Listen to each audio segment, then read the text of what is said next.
2021 சட்டமன்ற பொதுத் தேர்தலிலே தோற்று போன அதிமுக முன்னணி தலைவர்கள் எல்லாம் என்ன சொன்னார்கள்? பிஜேபியோட சேர்ந்ததால் தான் நாங்க தோத்து போனோம் சொன்னாங்களா இல்லையா? முன்னாள் அமைச்சர் ஜெயக்குமார் சொன்னாரா இல்லையா? இப்ப அவர் இல்லைன்னு சொன்னாலும் சொல்லுவார், நான் எப்ப சொன்னேன்னு சொன்னாலும் சொல்லுவேன், நான் அப்படி சொல்லவே இல்லைன்னு சொன்னாலும் சொல்லுவேன். ஆனா அவர் சொன்னது யூடியூப்ல கிடக்கு. அவர் சொன்னார், நான் இங்க தனிக்காட்டு ராஜா மாதிரி இருந்தேன், ராயபுரம் தொகுதியில முடிசூடா மன்னனா இருந்தேன். கரெக்டா சொல்றாங்க. எந்த அளவுக்கு அரசியல் நுட்பமா கவனித்துக் கொண்டிருக்கிறார்கள் சிறுத்தைகள். மன்னனா இருந்தேன்.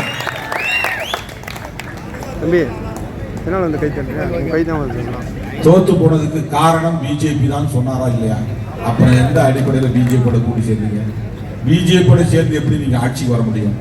நான் கேட்கிறேன்.